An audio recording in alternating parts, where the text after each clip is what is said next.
This video describes how to complete a probation report for a new employee. We're beginning at the Human Resources home screen, going to the probation tab. Each new employee, when they sign a contract, has a 90-day probation period. That's 90 calendar days.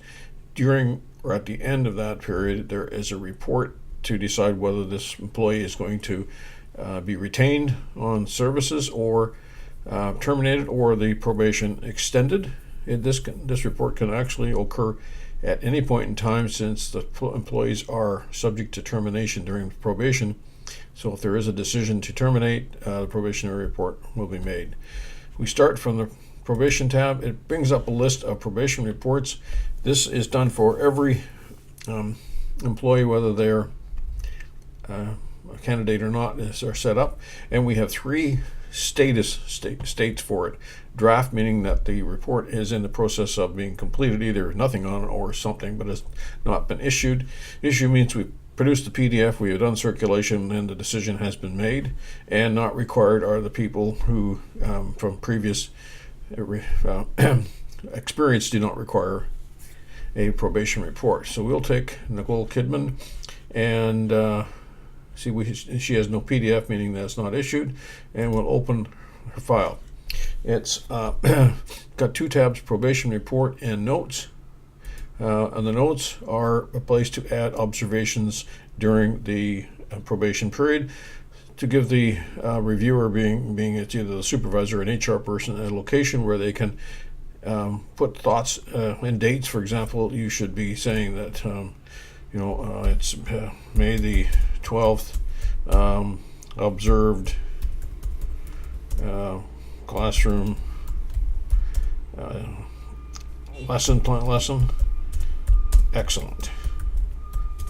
I guess I can't. And then you put your name as Mr. Wang. Okay? And somebody else could put points and notes and so on. That way you can quickly and you can keep records over a long period of time. Back to the probationary report, we look at the timing of the review. It can be after probation, during probation, at the end of probation, at the end of the extension, or at the midpoint of the probation. So let's just take it as after probation at this point. We'll then jump over to the date, choose the end of probation is supposed to be in November. So we will go to say it's November the 30th at the end of probation. Okay. Now, this information in the gray box comes from the other parts of the school, where the name and so on is the teacher, but the contract information comes from the contract. And I have not just quite yet hooked up, but the attendance information will be embedded in here as well in the near future.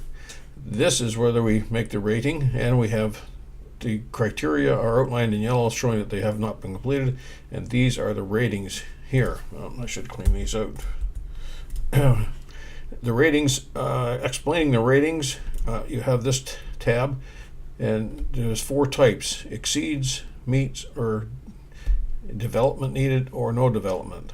So the perfect one is exceeds expectations, and you can read the details here so you understand what they are. Meets, meaning, okay, we haven't gone overboard, but and development needed, meaning that they're not quite at the level we expect them to be for this job. And no development means this person isn't bothering to learn the job.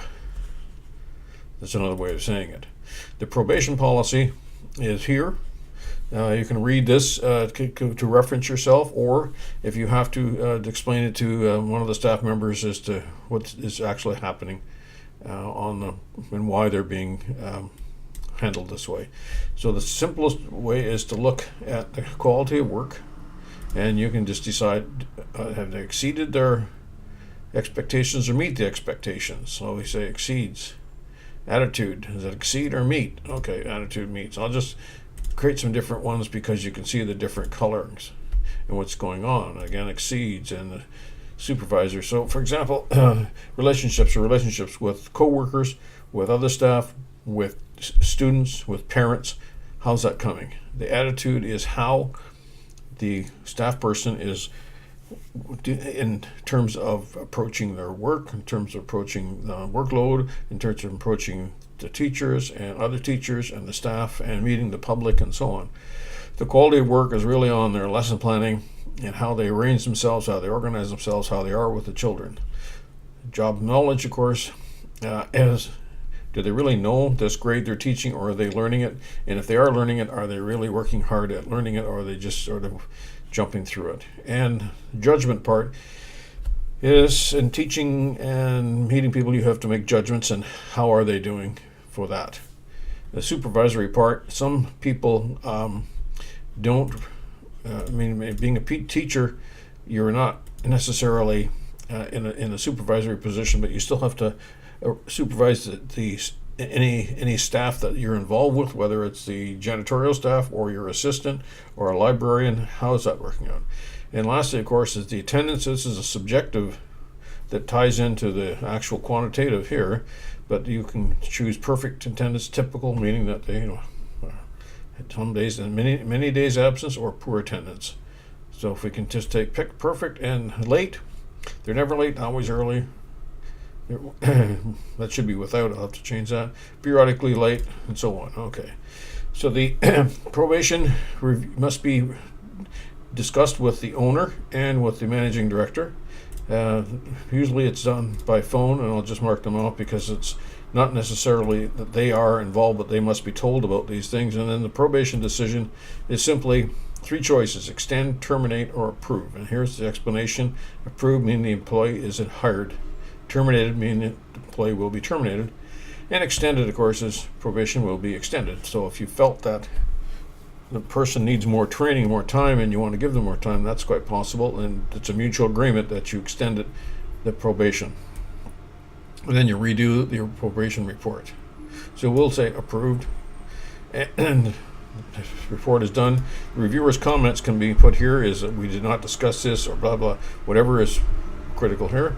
And then the termination can be, if there is going to be a termination, you'll have to choose the date, and that would be immediately or whatever, or extending the probation. For example, if we know that the probation period is to end on the 30th, we're going to extend it. Maybe we would then choose that it should be on into let's say into December the 30th. Okay. And it's reviewed by and draft. And lastly, you issue it, you tap the PDF button, and we get the email going out to the staffer and to all the departments that are involved in here. And I'll just close that up because I'm not going to mail that. And you get the PDF issued here. And it's actually contains the second page, which are the observation and notes during that period of time. Okay.